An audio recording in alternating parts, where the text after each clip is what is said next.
Assalamualaikum warahmatullahi wabarakatuh. Alhamdulillahirabbil alamin. Pemirsa, berjumpa lagi dengan saya di channel yang insya Allah ini channel untuk syiar agama Allah subhanahu wa ta'ala. Maka jangan lupa mohon dukungannya dengan cara like, subscribe, dan share seluas-luasnya. Insya Allah kalau kita menge-share atau membagikan video-video konten-konten tentang dakwah agama Allah subhanahu wa ta'ala, kita pun akan mendapatkan pahala. Makanya jangan sampai ketinggalan, terus menge-share, membagikan video-video dakwah Islam. Kita pun insya Allah bagian dari dakwah kita melalui medsos yang kita miliki. Mari kita dengarkan lagi kajian-kajian dari guru-guru kita, bil khusus Buya Ar-Razi Hasim, yang mana kajiannya insya Allah sangat bermanfaat, bekal dunia dan akhirat kita. Karena kita ini sebagai manusia butuh sekali dengan nasihat, karena iman kita naik turun. Oleh karena itu sering mendengar pengajian, insya Allah iman kita terjaga, terpelihara. Oleh karena itu jangan lupa saksikan sampai dengan selesai agar wawasan dan ilmu pengetahuan kita bertambah, agar juga tidak gagal faham. Insya Allah marilah kita saksikan, insya Allah sangat bermanfaat.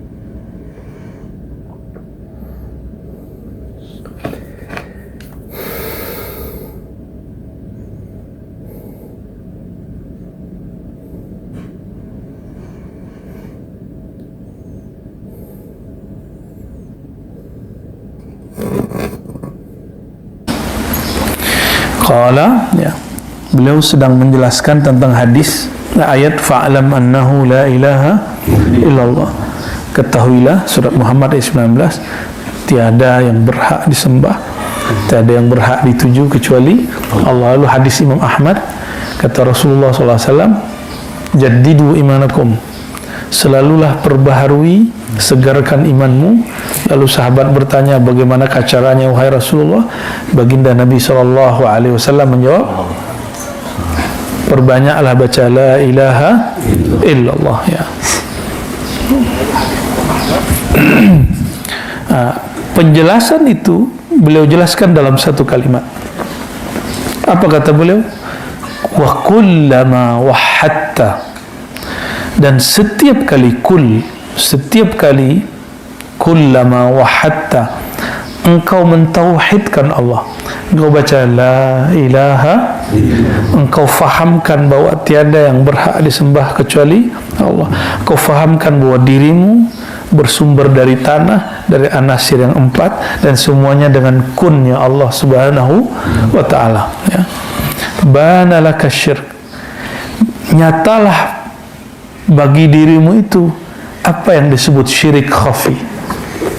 Syirik khafi yang tadi malam kita bahas. Kiranya awak pun berzikir, kita berzikir itu khawatir nanti kalau suara ndak diangkat, khawatir ndak disebut orang tarekat. Enak. Kalau zikirnya lembut, khawatir disebut tidak faham tarekat, Samaniyah, Qadiriyah. Nah, kalau tidak pakai istilah-istilah yang aneh-aneh, nanti disebut tidak ahli ma'rifat. Nah, itu pikiran-pikiran yang disebut malam tadi, kulluka syirkun khafi. Di dalam dirimu itu, pikiranmu itu, wahammu, asumsi-asumsimu menghantarkan kepada syirik khafi. Kullama wahatta. Jadi bagaimanakah caranya untuk mengetahui di dalam diri ini ada syirik? Caranya adalah perbanyak baca la ilaha illallah, bukan dengan berdebat, bukan dengan berjidal, bukan dengan bahsul masail, bukan dengan kemudian menyalah-nyalahkan orang, menjadi juri kepada orang lain. Tapi caranya cuma satu, bacalah la ilaha illallah dalam dirimu. Lihat, engkau pun mendebat orang karena ingin disebut benar, karena takut disebut salah. Engkau pun bertorikot karena khawatir tidak disebut ahli ma'rifat.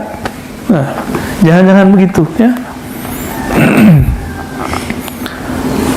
Bana laka syirik, nyatalah pada dirimu itu ada syirik khafi ya.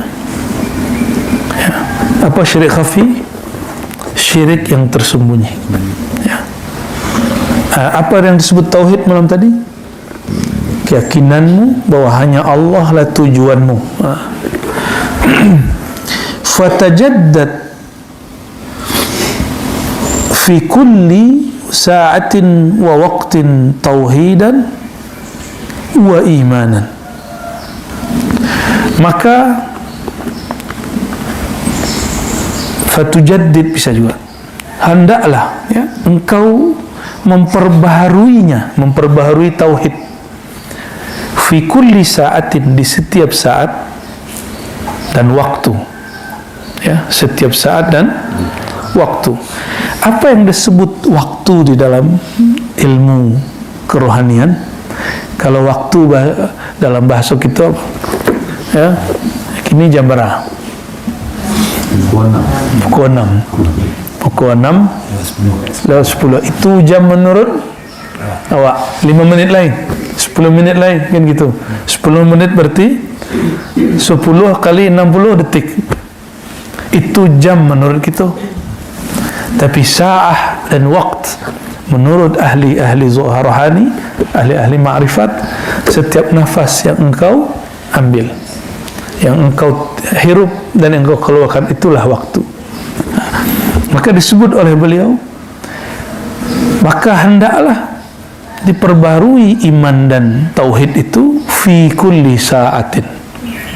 Maka bernamulah oleh sebagian ulama itu zikir wukuf, zikir muraqabah, zikir anfas ya, macam-macam istilahnya, tauhidan wa imanan ya. Itulah sebabnya tajdid itu, tajdidul iman, perlu latihan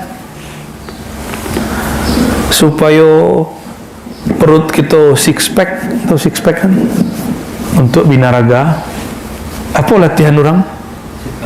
Sit up setiap hari, pagi 100, sore 100. Bila jadinya? Insya Allah dalam 10 hari mulai hilang lemak-lemaknya. Dalam 40 hari muncullah urek-ureknya. Betul tak? Sambung. Jadi kalau orang hanya berzikir semalam 2 malam, efek zikir itu kurang berpengaruh. Tapi kalau nyolatih 40 hari berturut-turut tanpa putus, maka disebutlah oleh dalam hadis Ibnu Majah, siapa saja orang yang sholat subuh berjamaah ya, selama 40 fajar, azharallahu yanabi al-hikmah fi qalbihi ala lisanihi, Allah akan terbitkan cahaya nur hikmah dari kolbunya, tumpah ruah kepada mulutnya, lisannya. 40 hari. Tapi 40 hari itu ada 40 hari majazi, ada 40 hari hakiki. 40 hari hakiki ya berarti 40 hari kali 24 jam ya. Tapi yang punya waktu siapa? Apa kata Allah Ta'ala? Ana dahru, akulah sang pengendali waktu. Maka Nabi SAW naik kepada langit, menembus aras hanya 3 jam lebih kurang, dan itu perjalanan mungkin sealam semesta hanya ditempuh. Itu namanya 40 hari majazi. 40 hari majazi. Jadi kalau Allah tidak takdirkan orang jadi wali, walau 40 tahunnya bersuluk, tidak akan jadi wali. Tapi kalau Allah berkehendak, sesaatnya tasdik dengan ilmu arifat, langsung Allah angkatnya jadi kekasihnya. Jadi walayah, kewalian, kekasih Allah itu bukan masalah orang itu banyak ibadah. Masalahnya percaya, tasdik, yakinkah dengan ilmu itu setelah diuji. Ya. Wa idza batuliyal mu'min wa zulzilu zilzal syadidah. wa yaqulul kafir wa yaqulul munafiqun allazina fi Allah wa rasuluhu illa ghurura. Ya. Dan ingatlah ketika orang-orang beriman diuji, lalu orang-orang munafik dan berhati busuk, marad, penyakit, janji Allah itu, janji wali-wali Allah itu ghurur, hanyalah bohong. Kan diuji. Ujian paling berat itu bukan dompet tipih. Ujian paling berat melihat guru, melihat kawan, melihat komunitas di luar ekspektasi. Kita mengidealkan guru itu harus begitu, harus dengan tipe A 1, 2, 3. Kira guru Anda. Nah, diuji itu, diuji berguru. Maka murid mulai sejak keluar dari surau, mulaikah hanya merendahkan gurunya. Nah, itu terjadi banyak di surau-surau tarekat. Murid-murid kalau sudah berkumpul yang lain atau berkumpul dengan guru yang lain, mulai membicarakan guru yang tadinya kunjungi. Padahal Imam Sya'rani pernah menjelaskan, bolehkah seorang murid berganti guru? Boleh. Syarat satu, tidak membicarakan keburukan guru yang lama. Ya? Apa syarat boleh berganti guru? Tidak bisa. Kalau tidak usah ganti guru. Boleh tambah guru? Boleh, tapi tidak menganggap guru yang lama rendah. Boleh 1000 guru? Boleh. Dengan syarat bertambah guru, bertambah kemudian kebijaksanaan dalam hati. Ya.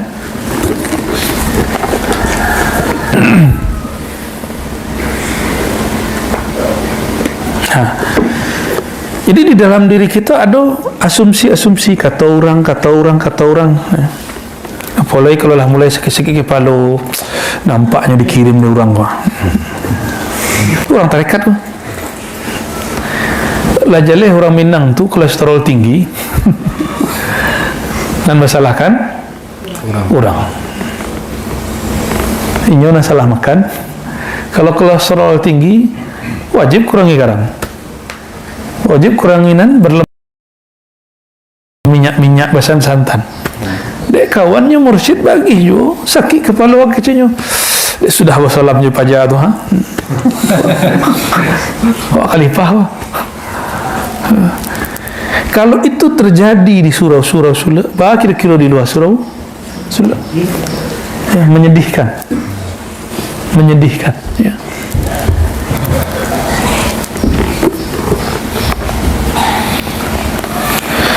Tauhid itu ada 3 tingkatnya. Pertama tauhid namo, tauhid asma. Tauhid namo itulah yang dibimbing dalam tarekat, lalu ditalkinkan nama Allah ke dalam kalbu murid. Disuruh baca nama Allah. Itu tauhid pertama tu. Tauhidul. Kalau lain dengan tauhid asma'nya sifat versi Wahabi enggak. Mereka punya pembagian sendiri, kita punya pembagian sendiri. Itu bukan tauhid untuk debat, itu tauhid untuk makom rohani. Ya. Maka mulainya seorang murid ditalkin, mulainya masuk gerbang tauhid, tauhidul asma. Nah, maka supaya gerbang itu mudah dibuka, diberikan oleh para ulama itu conditioning namanya. Apa conditioning? Mengkondisikan kalbu murid supaya siap. Ada guru dulu sampai kini masih banyak disuruh bawa kain kapan, ya, suruh mandi tobat malam hari, malam Jumat, lalu suruh tidur pakai kain kapan. Itu mengkondisikan kalbu. Ada guru lain, lebih tak horor, tapi itu kan horor tu. Itu horor nak, menakutkan. Di sebagian masyayikh diganti, disuruhnya ziarah, suruhnya jalan kaki. Kamu jalan kaki, suruh 3 provinsi jalan kaki. Pilih mah. Ada yang lebih mudah, disuruh baca ya Hayyu ya Qayyum 7 hari, 30 hari, 40 hari, sampai kolbunya tu siap. Bahkan 3 bulan, bahkan 6 bulan, sampai kolbunya siap. Siap kolbunya baru ditalkin. Itu baru tauhidul asma, dan ujiannya nanti berat. Tapi ujian itu bagi orang yang sudah bertauhid asma indah. Kalau tidak diuji, apa kata si murid? Ya Allah, apakah engkau telah tidak meniriku? Bah perasaan awak punya kekasih awak nak menceli awak. Bah perasaan awak sampai ke raja, pimpinan tak memandang awak. Bah rasanya sedih, ya. Bah perasaan pemilik alam semesta tidak menganggap kita adoleh, maka tidak diuji orang tu. Jadi ujian itu wajib terjadi, tapi ujian itu ada yang disebut bala, bencana, ada yang disebut imtihan. Itulah disebut di surah Al-Mulk, liyabluwakum ayyukum ahsanu amala. Jadi ada orang yang inyuna datang kepada orang tu yang datang kepada ujian. Itulah yang terjadi pada orang suluk. Diuji sebelum makan. Kalau orang sakit, makannya lama tak? Ketika orang bersuluk, beritikaf, dikurangi makannya nak? Dikurangi makan untuk orang sakit. Orang kolesterol nak makan daging, kita boleh makan daging ketika suluk, dikurangi daging. Cuma dek bahasa orang lamu tak boleh makan menyaum. Dek kawan kadang selero buya pula kece orang buya kalau wak suluk tak boleh makan daging. Dia pun untuk kanan bocik ya kadang nak selero buya nak tak emahnya itikaf dek gara-gara tak makan daging. Padahal kini kau di Jakarta ada komunitas, dan komunitas tu orang-orang kaya yang ikut, namanya vegetarian. Tak perlu suluk orang tu. Apa vegetarian? Ya, komunitas tidak makan daging, dan mereka makan, kami tidak boleh makan daging. Tapi dek namo juga agak vegetarian, tak ada orang menyalahan. Maka kami menyebut kepada kawan-kawan, kami kalau suluk dalam makan memakai metode vegetarian. Tapi di hari tertentu kami merayakan makan daging, sebab makan daging itu halal, maka kita rayakan makan daging. Ya, siapa masak, buya je masak. Termasuk daging bebek, itu yang aku beli orang masak tu aja. Dah dapat palet kol dia. Asoy lah.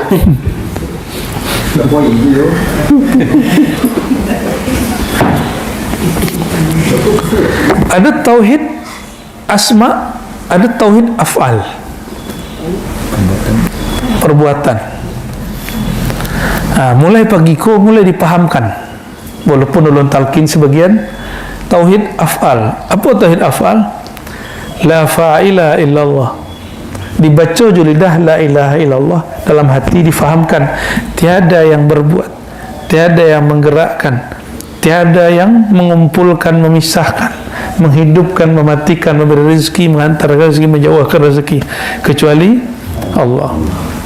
Jadi kalau pangkat lu naik punya kerajo, bukan berarti ada orang ambil pangkat awak tu jangan lun turun.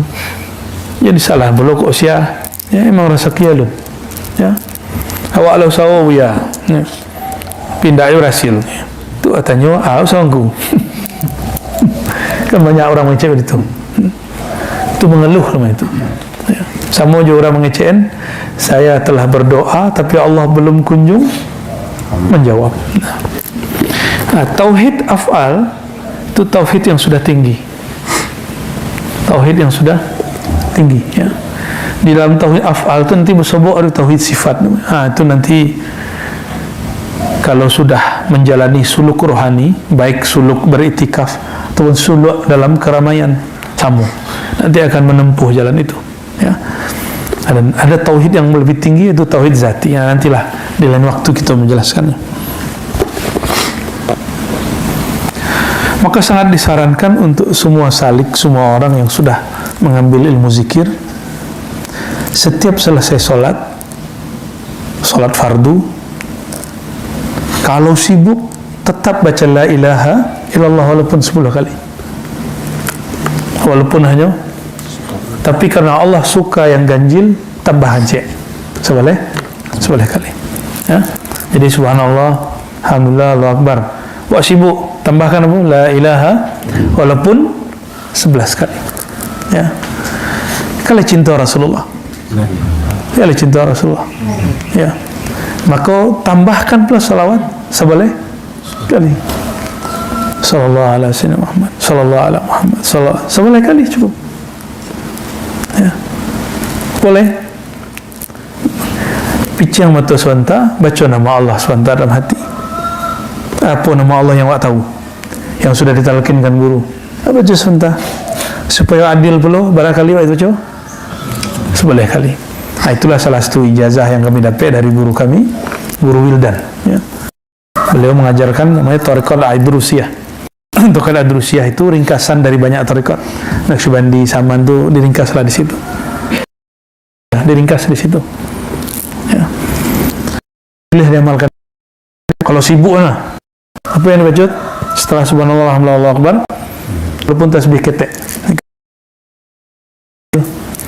Punya Habib dulu di Pontianak, gitu kan. Bib, ini untuk aneh. Coba lo jawab. Ya, ikut dah lagi ya. Ya. Aku nak bisa, aku nak magih orang rumah.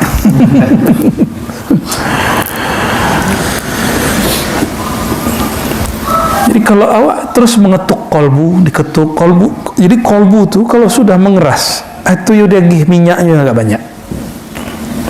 Dia lamu itu. Terus diketuk kolbu tu sampai kemudian karat-karatnya itu berhasil, barunya bisa terbuka. Jadi kenapa seseorang tidak menikmati zikir? Karena pintu kolbunya berkarat. Kalau dalam thariqat samaniyah ada metode cepatnya, dihantam dengan la ilaha, termasuk qadiriyah, naqsyabandiyah, TKN namanya. Ya. Dihantam sekeras mungkin. Ya.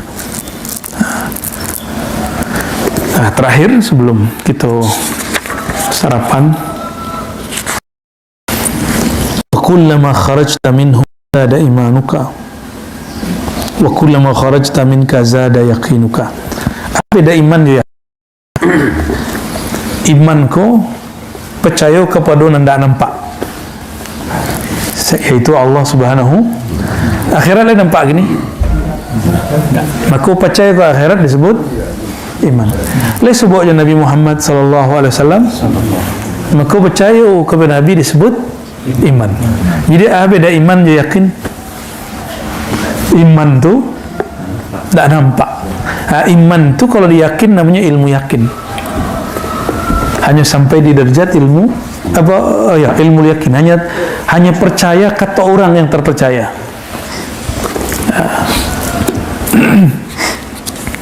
Kullama kharajta, setiap kali engkau keluar minhum, dari selain Allah yang dalam fikiranmu itu, kece orang cekotu, ya, boleh keluar sedang suluk. Supaya dikecek ada orang awak sedang duduk berkorojo berzikir. Tu mandahem atau tasbih berkorojo supaya terdengar di samping awak sedang riyadhah. Kalau bahasa orang lamu berkorojo. Ya tak? Apa bunyiin atau berkorojo ilahi anta muqsid. Supaya terdengar ada orang. Lain boleh pemula boleh. Pemula cek, orang akhir cek. Kalau dan akhir untuk majamuri, kalau pemula ya dimaafkan.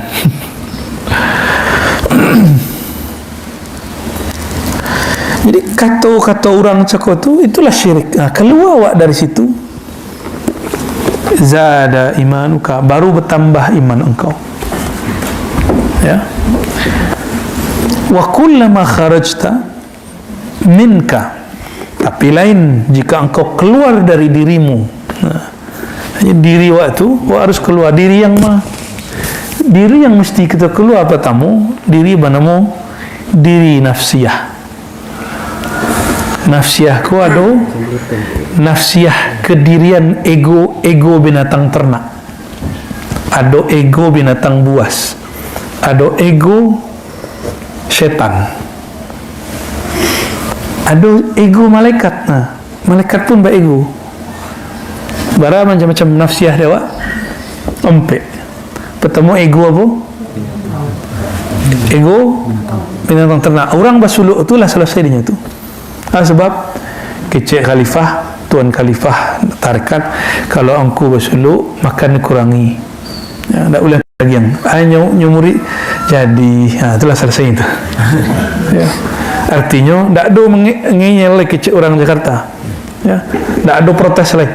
Mengalu rasuluk tu kalau kaji tu maka rendang selama-lama tak boleh hanya. Ya. Gulai daging kambing selama tak boleh makannya ni. Ya. Tu namanya jiwa binatang ternak. Kau jauh makan ke makan aja. Makan kurang hak makan protesnya. Kurang hak makan protesnya. Ada step tinggi, hati-hati. Ya. Ya. Untuk menepek makan juga caranya itu bekerja. Ya. Diajak orang tu itikaf walaupun cuma beberapa malam. Indah bisa lah 10 hari malam aja. Apa ya? Awak kerja. Nah itu nyala naik step, tapi masih nafsiyah bahimiyah, masih nafsiyah hewan ternak. Apa sebab hidupku masih mencari piti. Lah seboleh bulan 20 hari awak mencari piti. Tak 10 hari disediakan bersama Allah Subhanahu wa taala, ya. Nanti insyaallah kita aktifkan suluk Muharram, ya. Kita aktifkan tu, ada suluk Zulhijjah kalau nak baji, ya. Insyaallah kita aktifkan itu. Amin. Ya, suluk Rajab. Jadi nak biasanya sampai Ramadan, Muharram, Zulhijjah dulu, Zulhijjah. Tapi Zulhijjah kayaknya sulit, ya, kecuali tidak berhaji, Pak. Muharram, Rajab itu Ramadan, berarti 5, ya, 10 hari jadi itu. Jadi setahun tu 40-50 hari. Metode itu sangat efektif untuk membimbing kolbu, ya. Ya. Ada jiwa ego binatang buas. Ego binatang buas itu pantang kalah, pantang dihalang selero, makan. Nah, kalau nanku pantang kalah, ya. Pantang kalah, celilah binatang buas ingin menguasai lapangan, ya. Si guguk nama-nama anjing tu, ya, dia anjing mana? Yo, gaci. Cubalah gaci tu, anjing tu limbau, anjing, tak wangi dia. Enak. Kalau di bahasa Betawi itu anjing loh gitu. Ya, jalannya lidahnya menjulu. Wah, kecilnya kurang terhati, ini biasa. Tu anjing tu. Tak lakunya kata orang. Alah, dia awak pengecek di muka dah. Nah, itulah sifat daripada diri yang buas. Tak laku je kata orangnya, kata inyonya. Hati-hati. Ada tak itu dah, Pak? Kalau ada berarti ada ego nafsiyah bernama nafsiyah sibaiyah. Ego binatang buas dalam diri awak. Kita tercipta dalam diri ada 4 anasir, 4 unsur. Ada ego yang lebih tinggi istilah. Lebih tinggi tapi bentuknya kayaknya soleh, kayaknya intelek. Kalau cakup pantang kalah untuk menguasai secara lahir. Kini lain oleh ego syaitan. Apa ego syaitan? Pantang kalah dalam berhujjah, pantang kalah dalam berdalil. Maka iblis itu dengan dalil nama Allah ini menyesatkan Nabi Adam. Tapi dia sesat Nabi Adam? Tidak. Justru itulah lurusnya kolbu Nabi Adam. Nabi Adam tak main-main je nama Allah, iblis main-main je nama Allah. Mana betul. Jadi syaitan dihikayat di kedudukan fa'azallahuma syaitan, fa'azallahuma syayatin. Maka syaitan menggelincirkan keduanya. Itu dihikayatkan oleh Allah. Menghikayatkan apa? Perasaan setan bisa menggelincirkan Adam. Itu versi Nabi Adam dihikayatkan oleh Allah. Dituna Allah Subhanahu wa taala menghargai iblis. Ya. Apa sebab iblis membawa nama Allah, namanya. Nama menurunkan ayat itu. Ya. Bersumpah iblis menyebut nama Allah. Nabi Adam tahu hebat kekuatan sumpah menyebut nama, makanya makan juga buah larangan itu. Menurut iblis, hanya iblis gampang dikicuh. Siapa? Adam. Tapi dia Adam, ya kurang terhati iblis tu untuk mengicu hawa nama Allah dijualnya. Tapi kita tahu besarnya nama Allah, ya sudahlah. Barokah itu kita mengaji siang kini, pagi kini. Ya. Kalau ndak makanlah, ndak adalah iblis membuat itu dulu. Mungkin kita ndak berzikir saja. Ya ini nikmat nak. Nikmat. Jadi kira-kira kita sesali Nabi Adam terusir dari surga atau kita syukuri? Alhamdulillah ala kulli hal. Itu baru sayang Nabi Adam jawab. Ya. Baru kecil Nabi Adam, ya bani, ya, ayyuha abnai, wahai anak keturunanku. Tidak mungkin keturunan setan enggak. Ada ego malaikat. Malaikat pun ada ego, tapi ego malaikat positif. Apa ego malaikat? Malaikat tu egonya kalau zikir tak boleh gaduh. Kalau murid orang bersuluk lah sampai di makom itu, orang bunyi plastiknya mualih mungkin menggaduh. Ada orang jalan borek 100 kilo. Awak sedang lama macam nama Allah tergaduh, terganggu deh suara tapak orang. Ya. Terganggu dengan itu. Nah itu SOP malaikat tu. Itu ego malaikat, ego ibadah, ego abidin namanya, ego orang ahli ibadah. Jadi nyosik menyebut nama Allah, tergaduh dia orang. Rata-rata banyak murid sampai di situ. Rata. Ya. Tapi ada ego yang lagi lebih murni. Nafsiyah khalisah tadi. Itulah disebut an-nafs al-mutmainnah. Ego yang positif, yang lebih positif dari malaikat.